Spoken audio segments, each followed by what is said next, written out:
El ministro de Economía Carlos Cuerpo se ha convertido en tendencia en las redes sociales, tras haberse hecho viral el siguiente extracto de su entrevista, en el programa de Susana Griso.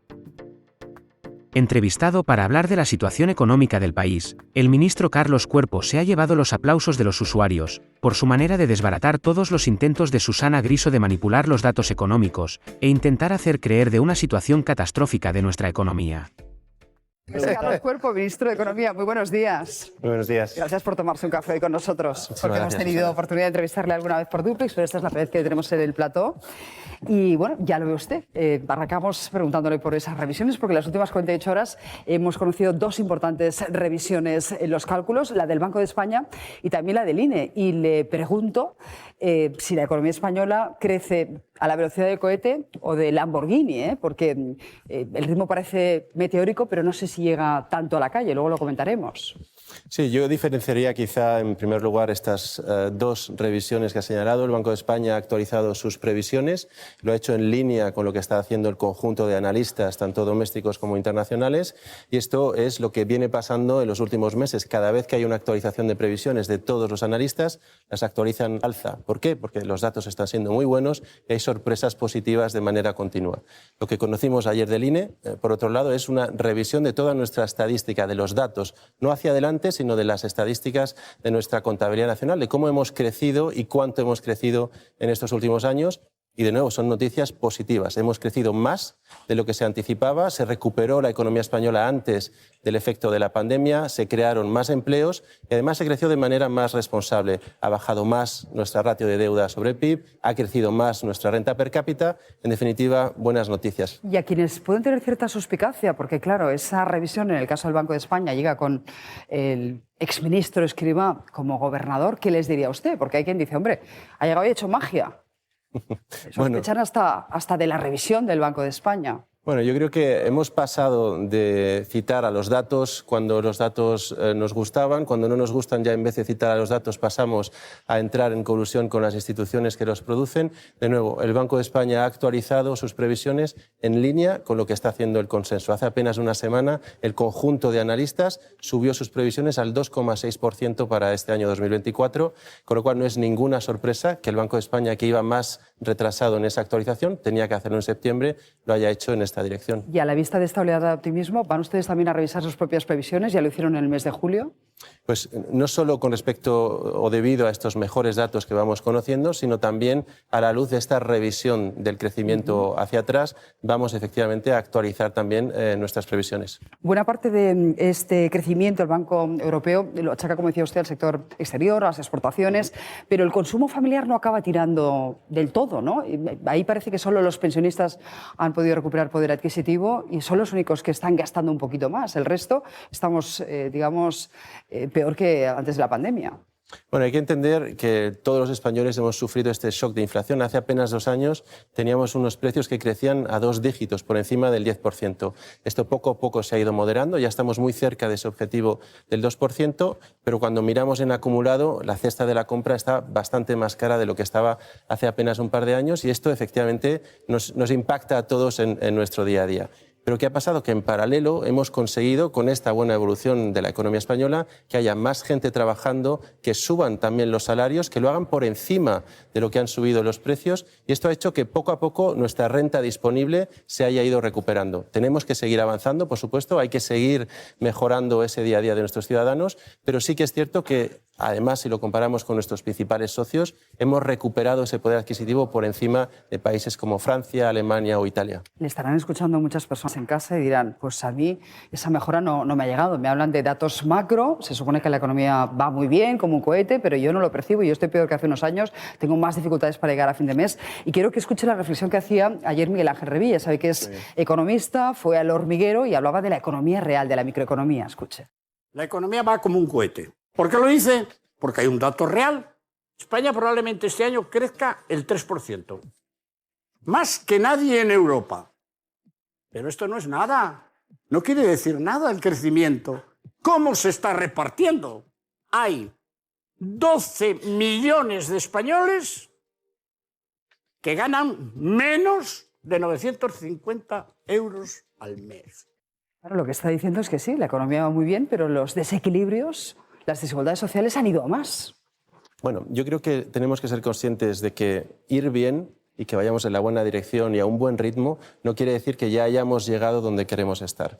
Y son dos mensajes que son compatibles y hay que seguir siendo ambiciosos en mejorar, por ejemplo, la situación de aquellas familias que tienen salarios más bajos o que incluso están todavía en desempleo.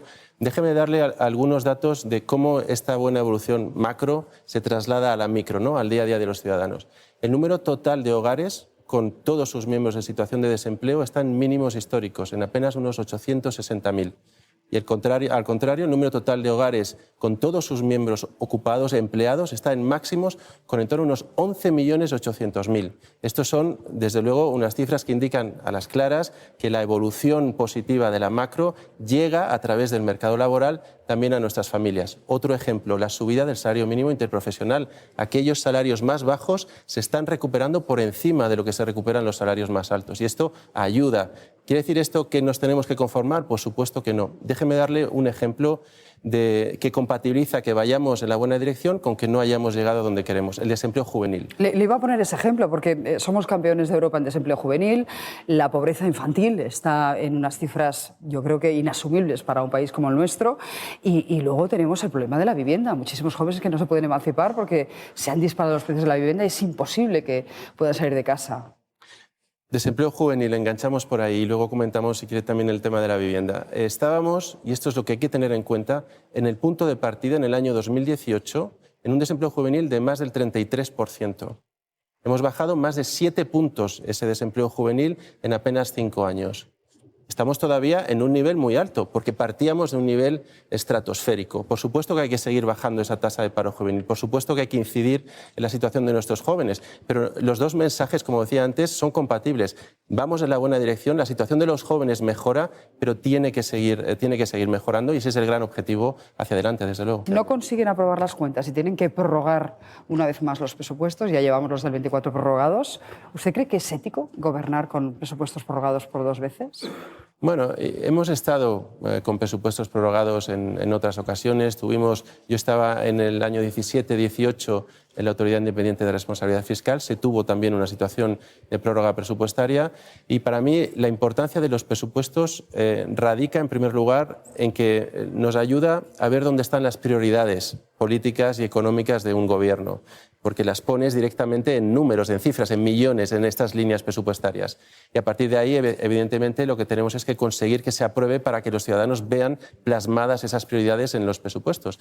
En el caso de no aprobarse, como tenemos ahora mismo, estamos con presupuestos prorrogados este año, pues evidentemente lo que tenemos que hacer es que conseguir recolocar, reasignar las partidas que sobran en algunos ministerios o en algunos elementos de gasto allá donde queremos enfocarlas y queremos priorizar, y eso estamos, de tal forma que no sufran esos gastos, esas inversiones que teníamos previstas y que queremos sacar adelante. Me apuntaba a los contertulios que le preguntase también por el plan fiscal que tiene que enviar usted a Bruselas y que va con retraso, ¿no? Porque el plazo terminaba el próximo viernes. Bueno, lo que tenemos es un plazo original en torno al 20 de septiembre, ampliable, y es lo que estamos haciendo prácticamente la gran mayoría de Estados miembros, que nos estamos yendo al 15 de octubre, porque además coincide con la presentación de lo que se conoce como el plan presupuestario, que es un documento presupuestario anual que tenemos que presentar todos. ¿Y por qué lo retrasan ustedes? ¿Pues están a la espera de los presupuestos, de si los van a poder aprobar o no? Yo creo que es importante señalar que estamos, por supuesto, en análisis, en conversación continua con la Comisión Europea para cerrar esta senda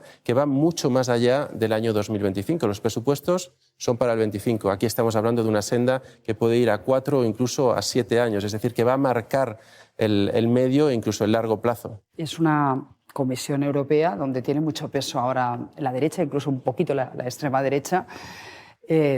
No sé hasta qué punto van a ser tan permisivos con el objetivo de déficit como lo han sido comisiones anteriores, ¿no? Ejecutivos comunitarios anteriores. Bueno, nosotros no necesitamos que sean permisivos en absoluto. Estamos haciendo nuestros deberes. De hecho, el pasado mes de junio, la Comisión Europea tenía que clasificar a los Estados miembros en buenos o no tan buenos alumnos, podríamos decir. Y España está entre los buenos alumnos, tanto en materia de déficit como en materia de equilibrio económico. España está en los países que no tienen un déficit excesivo y que no presentan desequilibrios macroeconómicos. Y esto no sucedía desde hace muchos años. Pero el propio Escrivá, y vuelvo a citarle, en el Banco de España, estrenado como gobernador, dice que la reducción de la deuda debería ser más rápida. Bueno, nosotros estamos, además, con esa revisión última del INE, adelantando nuestros objetivos de reducción de deuda. El 2023 ha terminado ya en un 105%. En apenas 4 años hemos bajado más de 20 puntos la deuda, volviendo a generar un colchón, un espacio suficiente para responder, si fuera necesario, a crisis que pudieran venir y, además, con una senda responsable hacia adelante, que yo creo que configura una imagen, desde luego, de responsabilidad y de buena gestión en nuestras cuentas y en nuestras finanzas. Se estrenaba usted ayer en el Congreso, en una comparecencia, después de 9 meses en el cargo. ¿Por qué tan poca visibilidad? ¿Por qué le ha costado tanto acudir al Congreso? Bueno, esto depende de lo que me quieran preguntar y de las interpelaciones que me quieran hacer. Yo ahí tengo poco que decir. Yo estoy encantado de ir cada vez que se me invite, cada vez que se me llame, porque me apasiona mi trabajo y me apasiona la economía. Y ayer fue un día, además, particularmente bueno para ir al Congreso. Han esperado 9 meses, pero eligieron un día estupendo con la revisión de la contabilidad del INE.